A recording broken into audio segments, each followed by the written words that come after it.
রাধে রাধে, হরে কৃষ্ণ বন্ধুরা, তোমরা সকলে কেমন আছো? আশা করছি তোমরা সকলে খুব ভালো আছো। আমি রনিতা তোমাদের সকলকে স্বাগত জানাচ্ছি রাধিকা মাধবের সংসারে আরও একটা নতুন ভিডিও দেখার জন্য। সবাইকেই শুভ নববর্ষ 1431-এর অনেক অনেক শুভ কামনা, ভালোবাসা। আই হোপ কি তোমরা দিনটা খুব ভালো করে কাটাচ্ছ বা কাটিয়েছো। তো দেখো, এটা হচ্ছে নববর্ষের দিনে সকালের ভিডিও। তো সকালে আমি এখন গোপাল সোনাদের ঘুম থেকে তুলে প্রথমে বাল্যভোগ দিয়ে দিয়েছিলাম।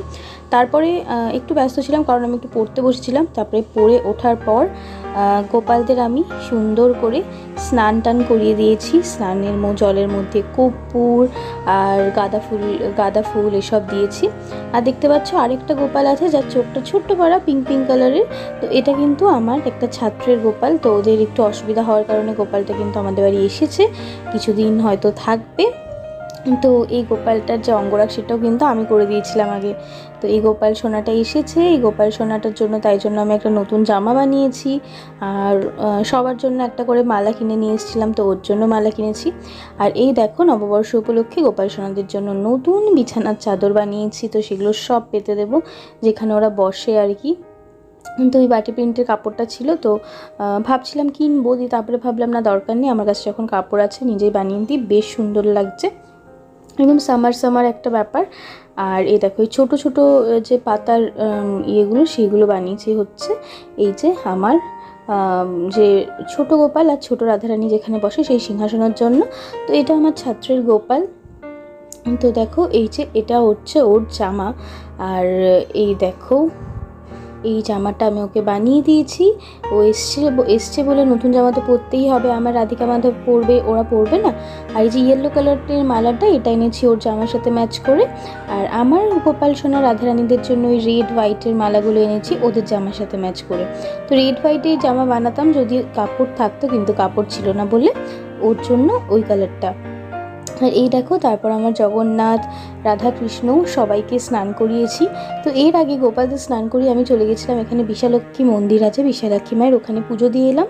তো পুজো দিয়ে এসে তারপরে আমি জগন্নাথ দেবকে আর আমার রাধাকৃষ্ণকে সুন্দর করে স্নান করিয়েছি। তো এই স্নানের জলও কিন্তু আমি কর্পূর, তারপরে গাঁদা ফুলের পাতা, পাপড়ি এগুলো দিয়েছিলাম। তো আমি যেখানে থাকি সেইখানে সবসময় পঞ্চামৃত জোগাড় করা সম্ভব হয় না, কারণ বাজারটা খানিকটা দূরে। তো আমি যদি দই দুধ এগুলো আনতে যাই, আগের দিন যদি এনে রাখি তো এই গরমে নষ্ট হয়ে যাবে। আর দিনের দিন আনাটা খুব মুশকিল হয়ে যায়, কারণ আমার হেল্পিং হ্যান্ড খুব একটা এসব ব্যাপারে আমাকে কেউ একটা হেল্প করে না। মানে কারণ বাবা মা দুজনেই যার যার কাজে ব্যস্ত থাকে, ভাই যার যার কাজে। জন্মাষ্টমীর সময় ব্যবস্থা করে ফেলি, করতেই হবে এর জন্য। কিন্তু আজকে তাই জন্য দেখো সুন্দর করে আমি স্নান করালাম কর্পূর জল দিয়ে, যেটা শীতলতা প্রদান করবে আমার প্রভুদের। তো তোমরা কিন্তু কর্পূর, অগুরু, গোলাপ জল এসব এনে রাখতে পারো, আর এগুলো দিয়ে কিন্তু গরমের দিনে স্নান করাতে পারো। তো আমি তো সেসবই করি, যখন বাজারে যাই কর্পূর, অগুরু, গোলাপ জল এসব কিন্তু আমি আমার গোপাল সোনাদের স্নানের জন্য নিয়ে আসি, আমার সব ডেইটিসের স্নানের জন্য নিয়ে আসি। তারপরে দেখো, আমি সুন্দর করে রেডি করে নিয়েছি আমার শ্রীমতী রাধারানীকে। তো রেডির ভিডিওটা দেখালাম না, কারণ ভিডিওটা এমনি নইলে খুব বড় হয়ে যাচ্ছিল। দেখো কতটা সুন্দর লাগছে আমার রাধারানীকে নতুন বস্ত্র পরে। তো একই রকম বস্ত্র কিন্তু আমি সবার জন্য বানিয়েছি। তো দেখো, আর সুন্দর করে সাজিয়ে দিয়েছি আমার শ্রীমতী রাধারানীকে।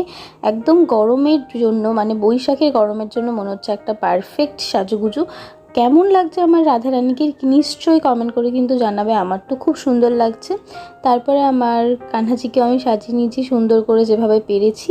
আর কানহাজিকে আজকে সত্যিই খুব সুন্দর লাগছে, কারণ অনেক দিন পর আমি কানহাজিকে আবার যেটা পরিয়েছি সেটা হচ্ছে আমার কানহাজির একটা জরির মুকুট রয়েছে, সেই জরির মুকুটটা।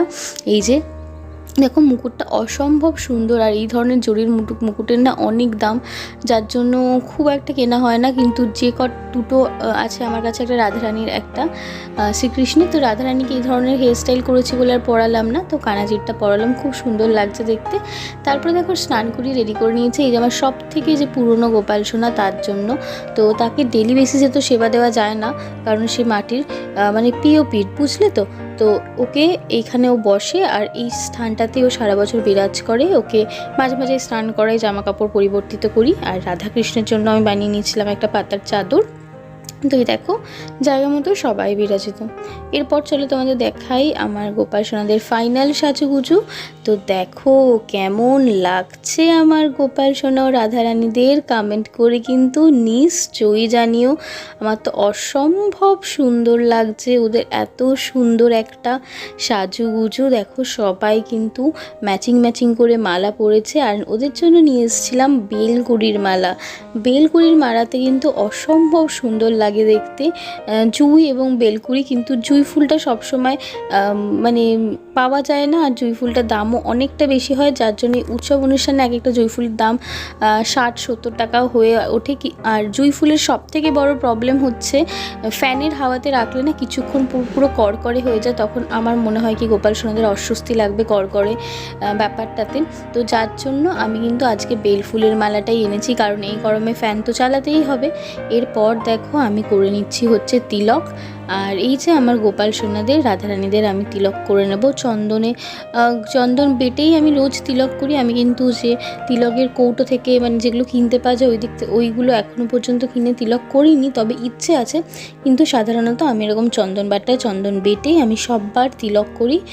তো এভাবেই হয় আমার পুজো। আর দেখো আমার রাধাকৃষ্ণকেও তিলক করিয়ে দেবো। তো এই যে আমার রাধাকৃষ্ণকে তিলক করিয়ে দিলাম। এরপর হচ্ছে সেই চন্দনে তুলসী পাতা দিয়ে সেটা আমি আমার সব গোপাল সোনা রাধাকৃষ্ণ সবার পায়ে কিন্তু অর্পিত করে দেব। দেখো এই 3টে বেলফুল আমাদের গাছে ফুটেছে, তো সকাল সকাল ফুল তোলার সময় 3টে বেলফুল নিয়ে এলাম। আর আজকে ভোগ দর্শন করে ভোগে রয়েছে লুচি, সুজি আর রয়েছে মিষ্টি। তো এটুকুই বানাতে পেরেছি। তোমরা তো জানোই আমি এখনও পর্যন্ত মানে এতটা সৌভাগ্য আমার হয়নি যে আমি প্রসাদ পাবো, আমি সবসময় প্রসাদ পাবো, সেই সৌভাগ্য আমার এখনও হয়নি, যার জন্য আমি মাঝে মাঝে প্রসাদ পাই। তো সেই যেটুকুই পাই না কেন তাই খুবই আনন্দিত লাগে কি আজকে আমি প্রসাদ পাচ্ছি। আমার গোপালদের আমি একটু ভোগ ভালো মতো লাগাতে পারছি, যেটুকুই হয় হোক না কেন। আশা করছি অদূর ভবিষ্যতে গোপাল কিন্তু আমার ভাগ্যে সেই সৌভাগ্যটা লিখবে কি আমি প্রত্যেকটা সময় আমার গোপালকে সুন্দর সুন্দর ভোগ পরিবেশন করতে পারবো এবং নিজে প্রসাদ পাবো। সত্যি বলতে প্রসাদ পাওয়ার সৌভাগ্য যারা পেয়েছেন তারা সত্যি খুব লাকি, তাদের কানাজির দয়া অসীম। হয়তো আমার ওপর এখনও রাধারানীর অতটা কৃপা হয়নি। আর এই দেখো আমার স্টুডেন্টের গোপাল সোনাটা, তা সে কিন্তু বাড়ি থেকে তার গ্রিন কালারের মুকুটটা নিয়ে এসেছিল। আর দেখো তার জামার বর্ডারে আমি কিন্তু মানে ইন্টেনশনালি না আনইন্টেনশনালি কিন্তু লাগিয়ে ফেলেছি। তো এখন পরানোর সময় দেখলাম তার মুকুটটাও সেম কালার। দেখো সবাই কি সুন্দর ম্যাচ ম্যাচ করে মুকুট টুকুট পরে একদম বসে আছে। আর এই হচ্ছে ব্যাপার আমার নববর্ষ। তো আমার নববর্ষটা খানিকটা সকালের দিকটা তো এইভাবেই কেটে গেল, এবার বিকেলের দিকটা কীভাবে কাটবে জানি না। আর দেখো আমি পরে নিয়েছিলাম এটা আমার নতুন জামা। তো আজকের ভিডিওটা কিন্তু এতটুকুই। কেমন লাগলো আজকের পুরো ভিডিওটা আমাদের নিশ্চয়ই জানিও, আর আমার নতুন জামাটা কেমন লাগলো নিশ্চয়ই জানিও। আর দেখা হচ্ছে তোমাদের সাথে অন্য একটা নতুন ভিডিওতে। ততক্ষণের জন্য হরে কৃষ্ণে, রাধে রাধে। শুভ নববর্ষের আরও একবার সবাইকে প্রীতি, শুভেচ্ছা ও প্রাণ ভরা ভালোবাসা। রাধে রাধে।